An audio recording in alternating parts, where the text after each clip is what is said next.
제일화 분재보다 목숨이 귀하다. 오늘은 집착이 어떻게 성냄을 낳고 성냄이 다시 스스로를 해치는지를 보여주는 이야기를 하나 들려드리겠습니다. 옛날 충청도의 한 고을에 장노라는 무사가 살고 있었습니다. 그는 무예보다도 분재 가꾸기를 더 귀히 여겼습니다. 아침 저녁으로 물을 주고 가지를 다듬으며 작은 나무를 마치 제 자식처럼 아꼈습니다.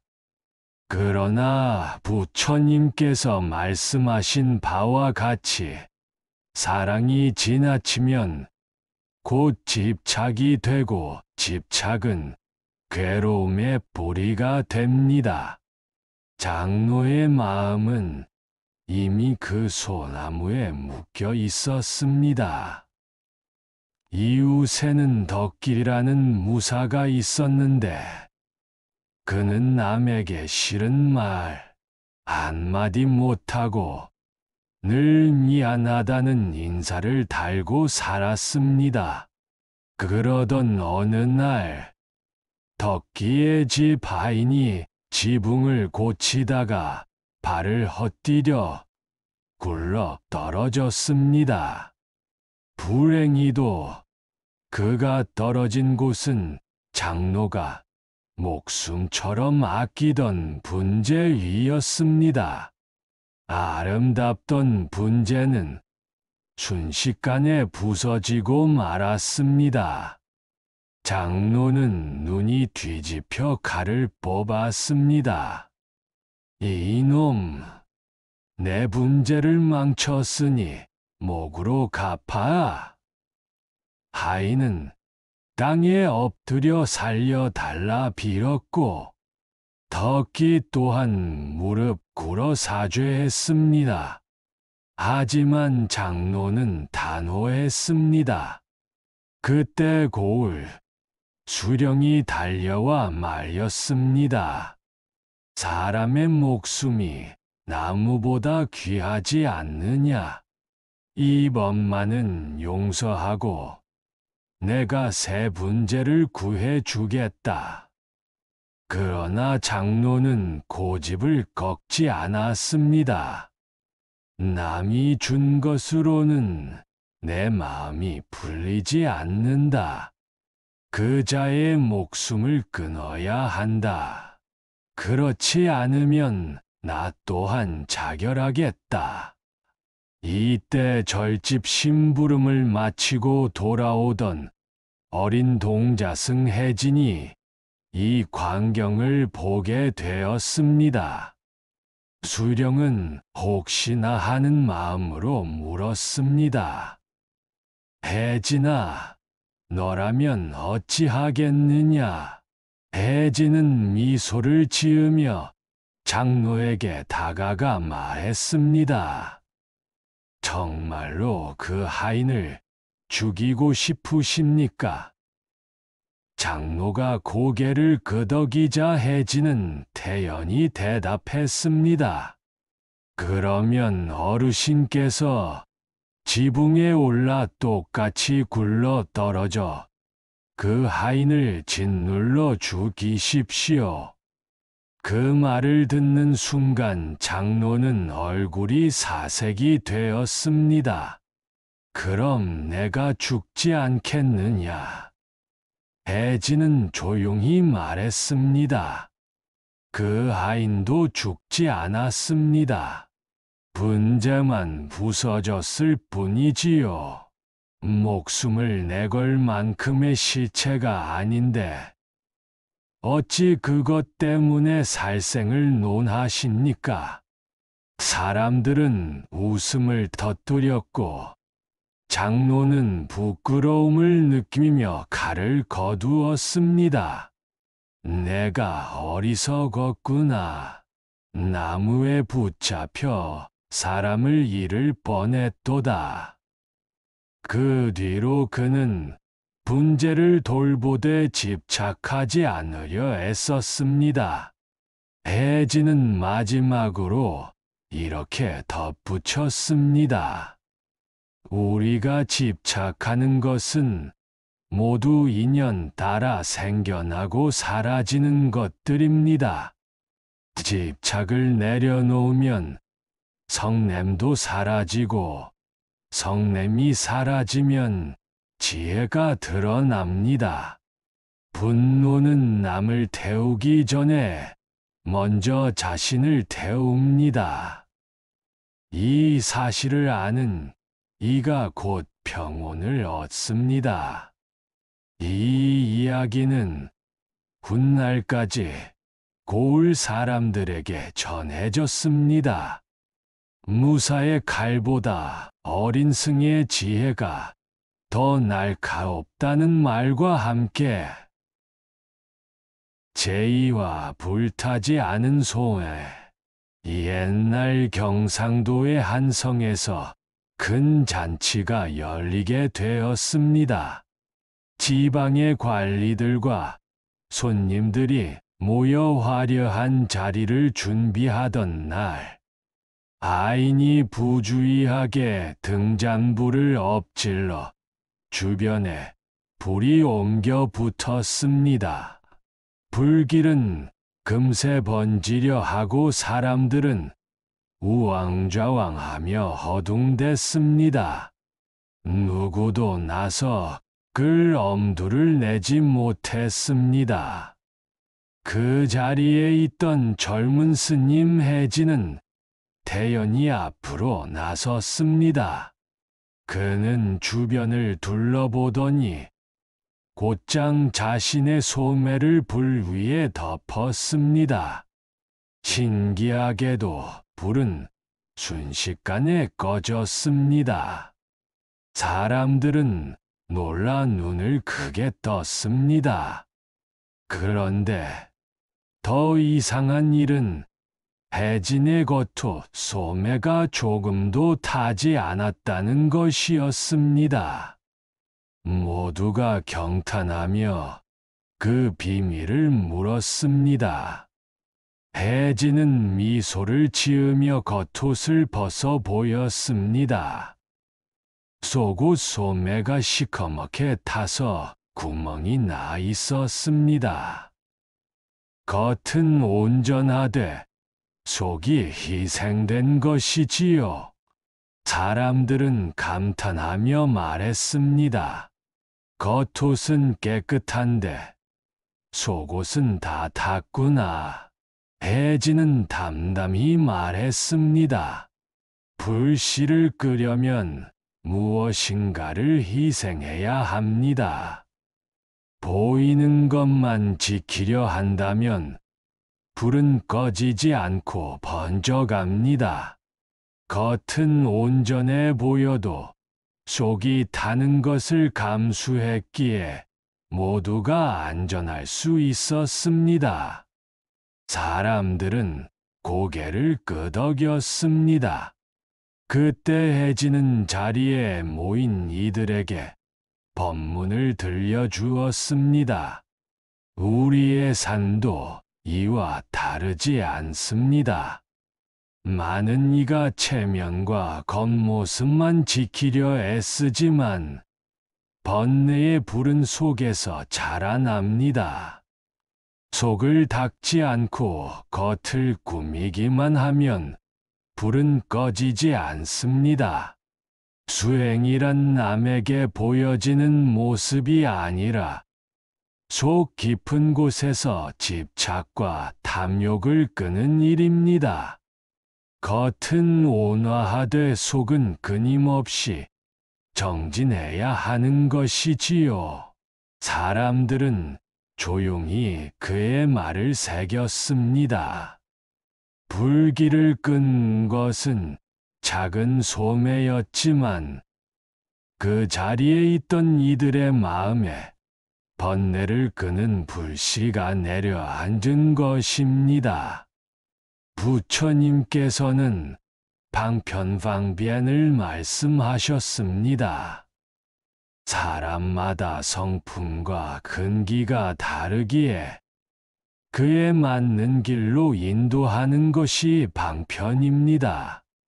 대진이 속옷 소매를 태워 불을 끈 것도 하나의 방편이었습니다. 보이는 것을 지키려는 마음을 버리고 보이지 않는 곳에서 희생을 감내한 결과 모두가 살았습니다. 그날 이후 성의 사람들은 자주 이 이야기를 떠올렸습니다. 누군가 거칠애에 집착하면 속옷 소매를 잊지 마라 하고 웃곤 했습니다. 그러면 다툼도 잦아들고 마음이 부드러워졌습니다.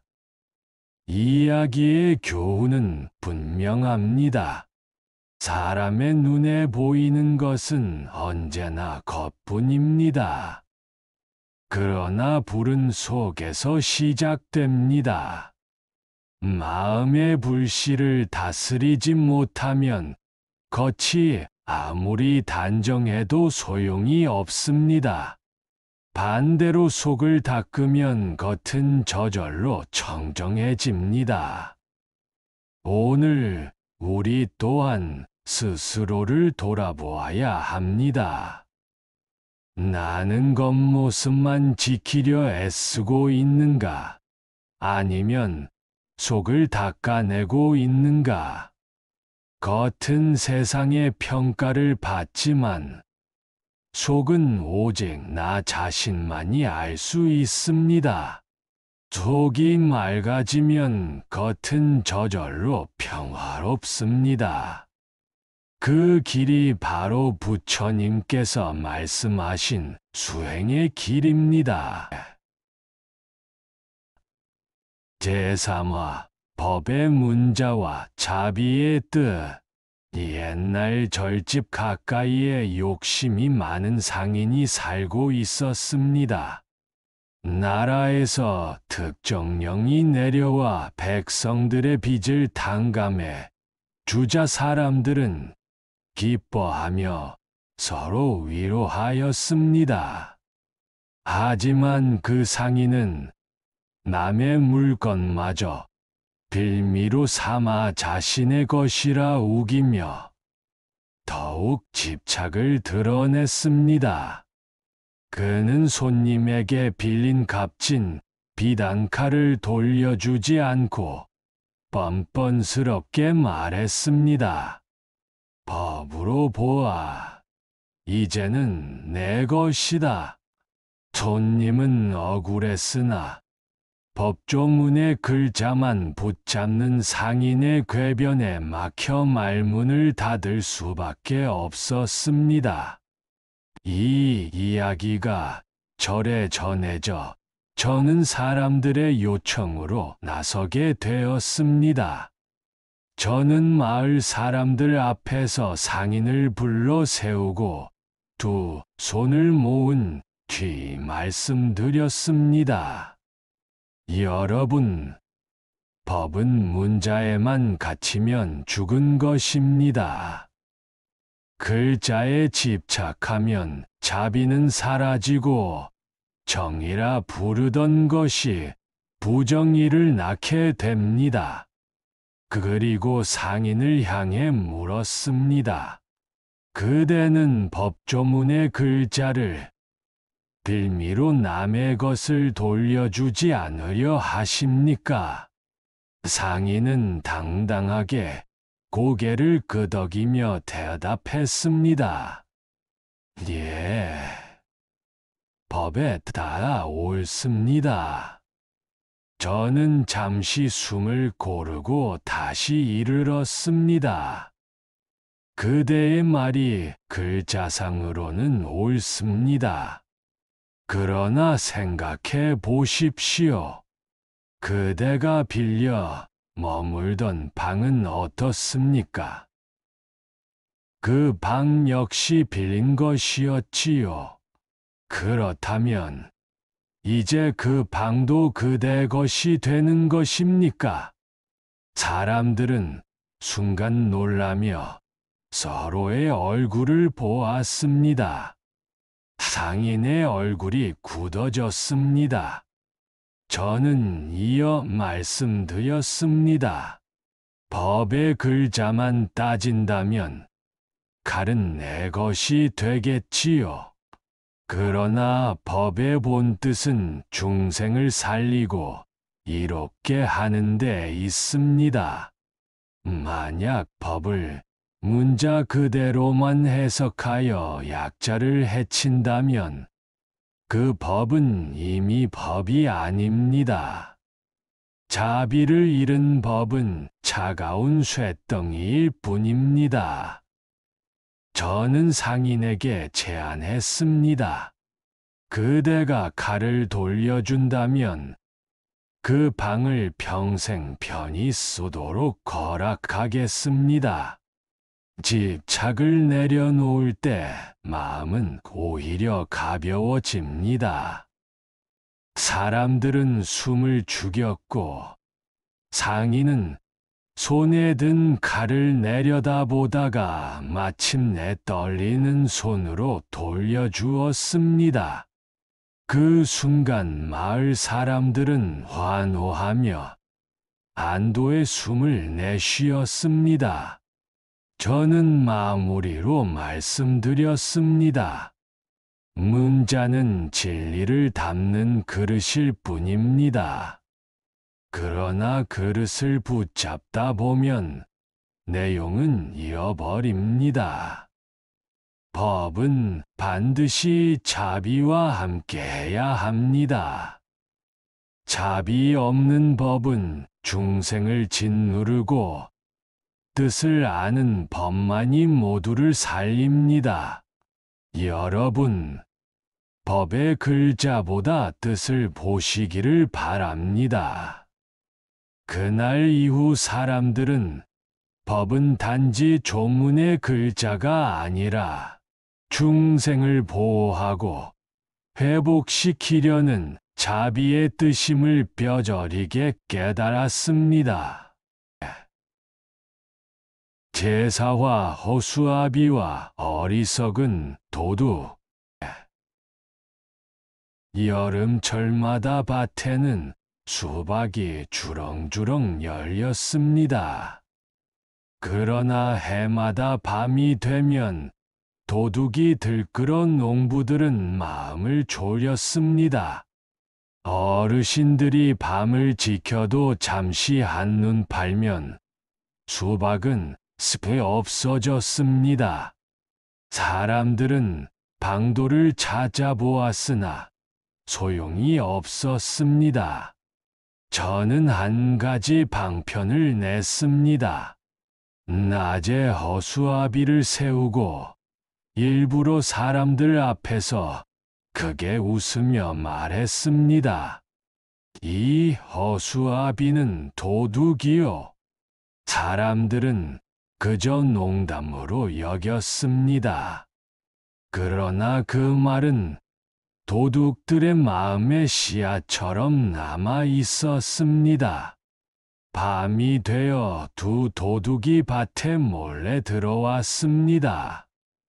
그들은 허수아비를 대수롭지 않게 여기며 다가갔습니다. 그러나 제가 이웃들과 함께 뒤에 숨어 허수아비를 움직이자 그것은 마치 살아 움직이는 사람처럼 보였습니다. 도둑들은 서로 놀라 의심하다가 싸움이 붙었고 결국 밭에서 쓰러졌습니다. 그 사이 마을 사람들이 달려와 도둑들을 붙잡았습니다. 사람들이 모였을 때 저는 말씀드렸습니다. 여러분, 누가 더 어리석습니까? 허수아비를 무서워하는 까마귀입니까? 허수아비를 얕잡아 본 도둑입니까? 어리석음은 방심에서 오는 것입니다. 번뇌도 그렇습니다. 깨어있지 않으면 누구나 어리석음에 빠집니다. 그날 이후 마을은 도둑질이 끊겼습니다. 사람들은 서로 협력하며 지혜롭게 살았습니다. 저는 덧붙였습니다. 깨달음은 큰 소리로 꾸짖음에서만 오는 것이 아닙니다. 때로는 방편으로 어리석음을 깨우쳐야 합니다. 진정한 지혜란 상대의 마음을 거울 삼아 스스로 돌이키게 하는 것입니다. 최우화 말의 목마름과 나의 몸. 가뭄이 심하게 들어 들판은 갈라지고 샘은 말라가고 있었습니다. 어느 날 상인이 쌀을 싣고 먼 길을 가다 샘가에 이르렀습니다. 목마른 말들이 물을 마시려 했지만 물은 너무 깊어 닿지 않았습니다. 사람들은 발을 넣어 물을 끌어올리려 했으나 소용없었습니다. 저는 잠자코 샘 속으로 들어가 몸을 웅크렸습니다. 제 몸이 물을 밀어올리자 수면이 높아져 말들이 시원하게 물을 마셨습니다. 사람들은 놀라움 속에 숨을 죽였습니다. 저는 물에서 나와 웃으며 말씀드렸습니다. 한 사람의 몸이 낮아지니 많은 생명이 살았습니다. 이것이 바로 보살의 마음입니다. 보살은 자신의 몸을 희생하여 남의 괴로움을 덜어줍니다. 여러분, 수행은 겉으로 보이는 공양이 아닙니다. 누군가의 목마름을 먼저 보고 그 갈증을 덜어주는 것이 참된 수행입니다. 마을 사람들은 이 일을 기념하며 축제를 열었습니다. 어르신들은 어린아이들에게 이렇게 가르쳤습니다. 물 한 바가지를 나누는 것이 큰 공덕이다. 그 말은 세대를 넘어 이어졌습니다. 작은 헌신이 공동체를 적시고 큰 평화를 가져온 것입니다. 체육화 무언의 신호. 깊은 지혜.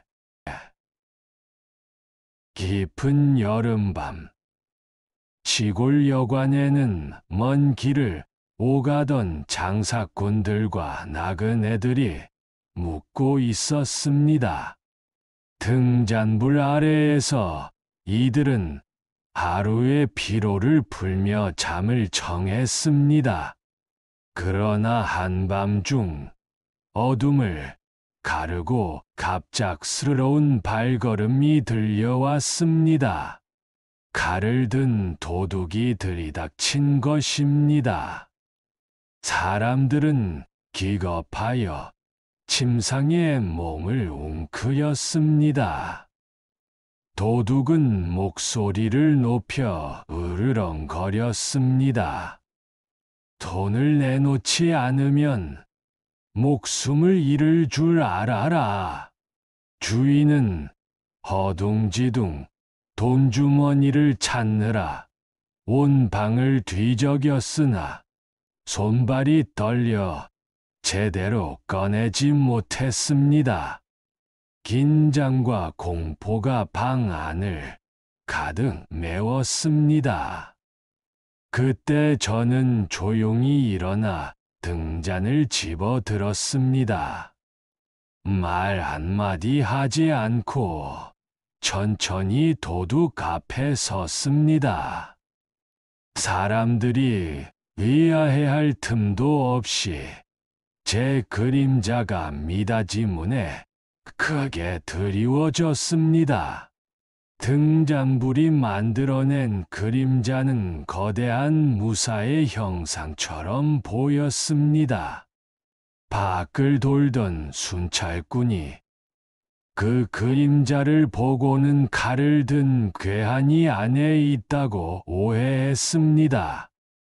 그는 급히 문을 박차고 들어와 도둑을 제압했습니다. 도둑은 그 순간 겁을 먹고 도망치려 했으나 결국 붙잡히고 말았습니다.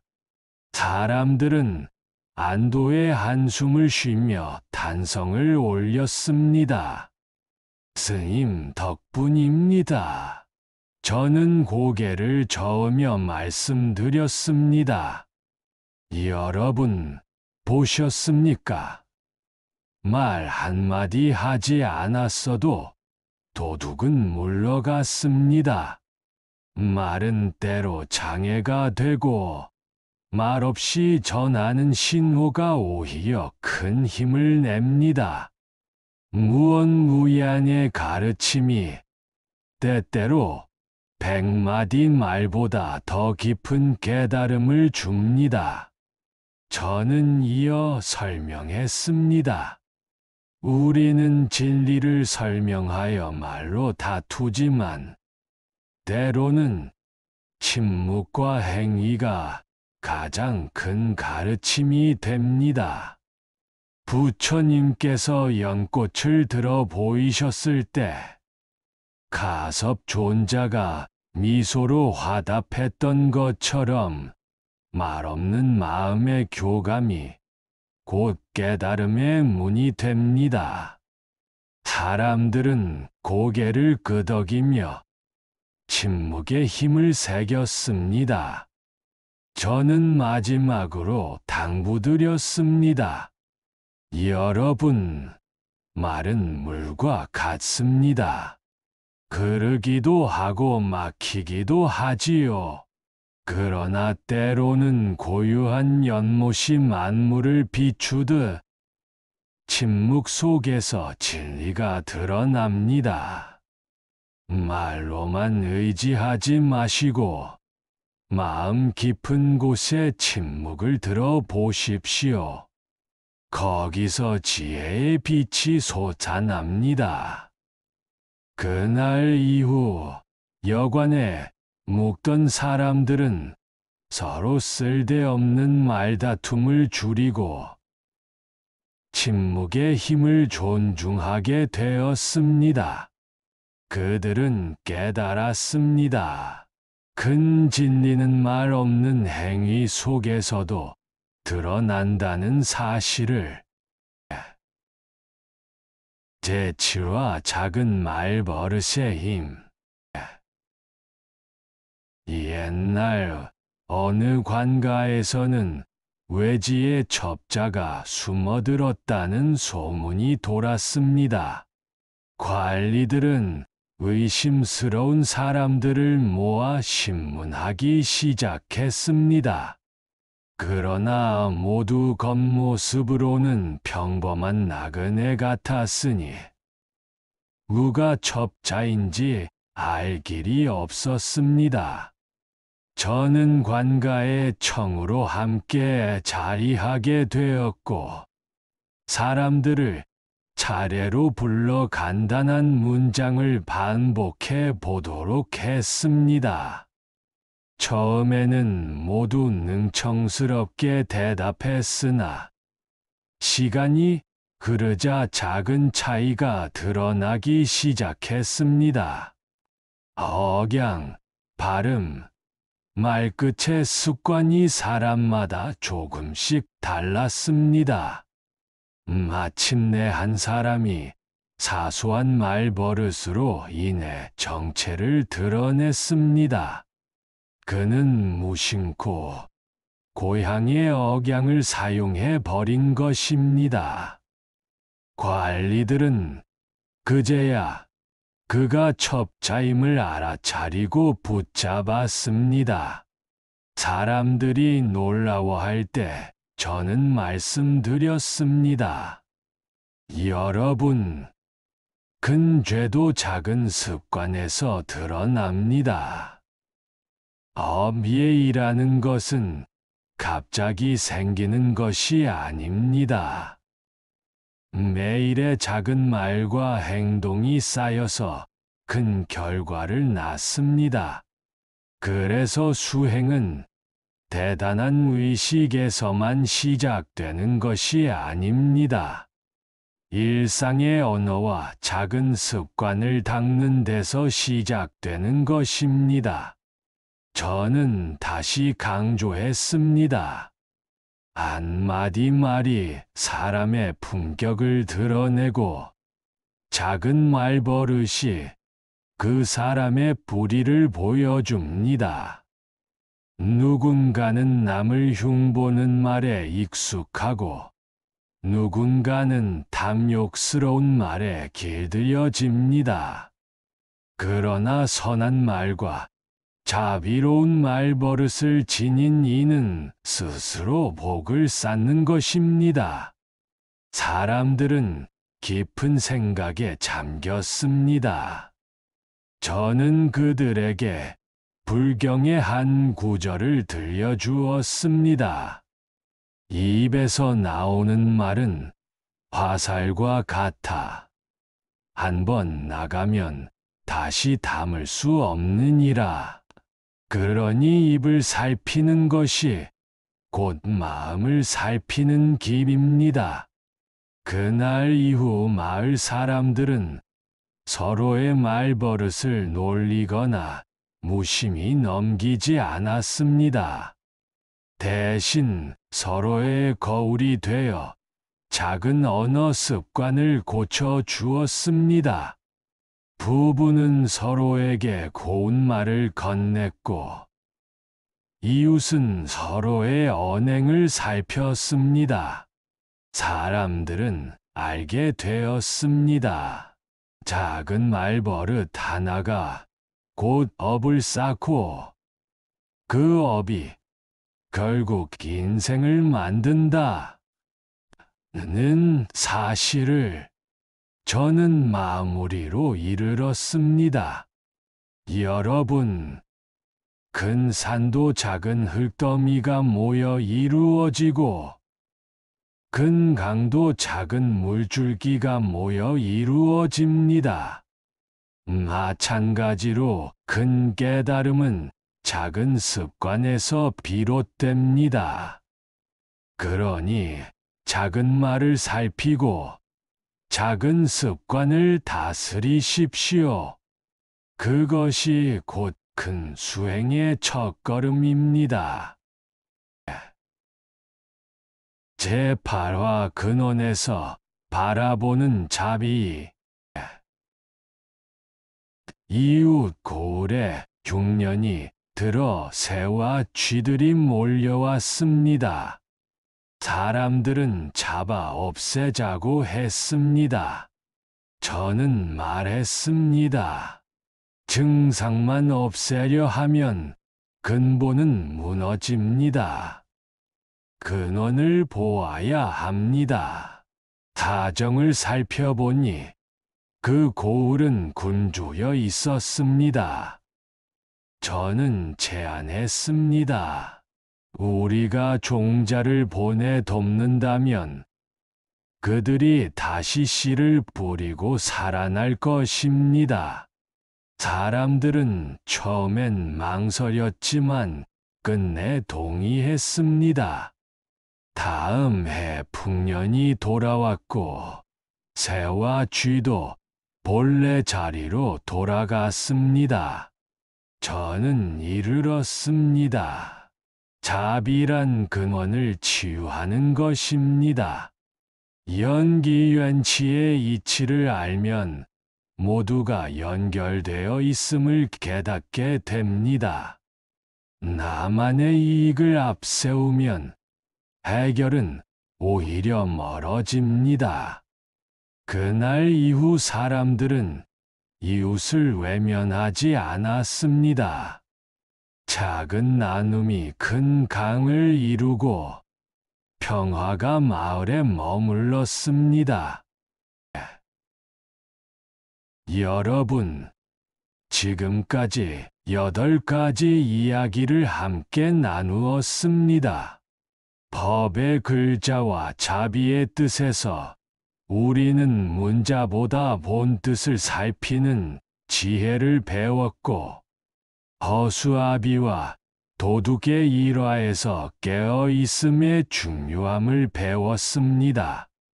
말의 목마름에서는 작은 헌신이 큰 생명을 살린다는 가르침을 얻었고, 무언의 신호에서는 말보다 깊은 침묵의 힘을 살폈습니다.